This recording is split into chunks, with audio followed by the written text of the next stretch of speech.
So to be successful with Finish Line Planner, test drive Finish Line Planner with a trusted peer. So maybe a pastor's wife or assistant pastor, a close-knit group, so you can kind of bang and bruise without involving the whole team as you're learning the system and figuring out how it works for you. Okay, identify the first process or plan. Now today we did go over follow-up with visitors and retention. But if you're not having visitors, there's no need to do follow-up and retention, okay? And so you might want to do a hosted event. A hosted event is an event you host at your church, and our hosted event plan will help you to maximize planning and executing and making your visitors feel welcome at that hosted event. Everybody can use a hosted event, okay? Once you've done the hosted event, then you probably want to do visitor follow-up. So look at the different models and figure out which one is the best one for your church to start with so they can have success the first time through and figure out how to use the system. Okay, so then install the model to start your plan that you have chosen.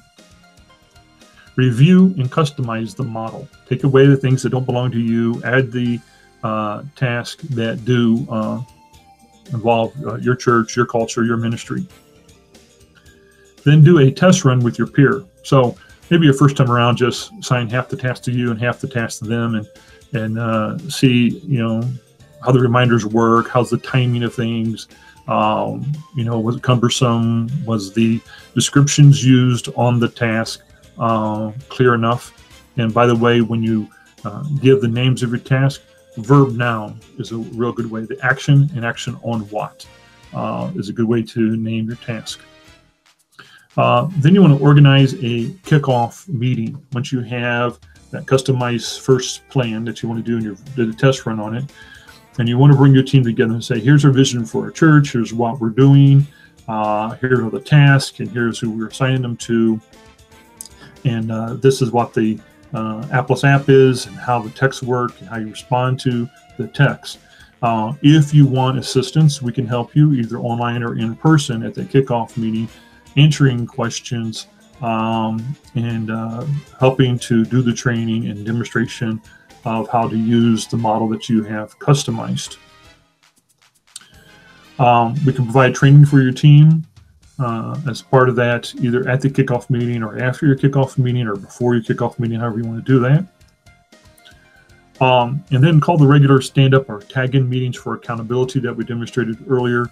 We're showing people, hey, I'm looking at this clipboard and this is what I'm seeing. What's your answer to how things are going? And for the next meeting, can you remember to follow up and update your status ahead of time? Do that for a number of weeks or months to get that accountability going. And you might want to actually continue that stand-up meeting. Keep it under 15 minutes. People feel important when you invite them to a meeting, and when you ask them how things are going, they feel important and they want to do more for you. So you really don't need to continue with the stand-up meetings for yourself or for the management of the church, but you might want to continue it just to keep a healthy relationship and making your team members feel important in what they're doing and that it is significant to the overall operation of the church. Ask for feedback. So they may come back with different wording for the task name. They may come back and say, well, the timing, maybe you should notify me sooner, or you told me 2 weeks ahead of time and I forgot about it, which they really shouldn't, because they keep getting the reminders, right? They may have a suggestion of on the timing, or they may say, let's take this task and break it into 2 tasks. Whatever suggestions they have that will help the system work and help them work with the system is invaluable. So you'll be in that feedback stage after a couple of weeks on the accountability side of things. Adjust from your learnings and from their learnings, and make a better customized plan for your church. And then you can look at adding the next plan to your growth cycle. Is it discipleship? Is it your second one to follow up? Or which one is it going to be?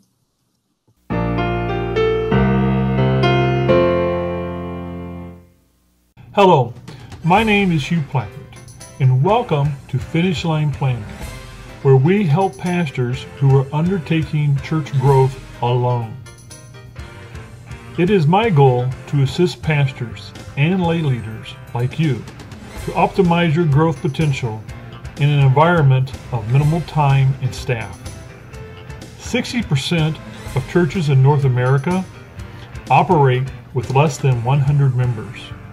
Most of them require a bivocational pastor.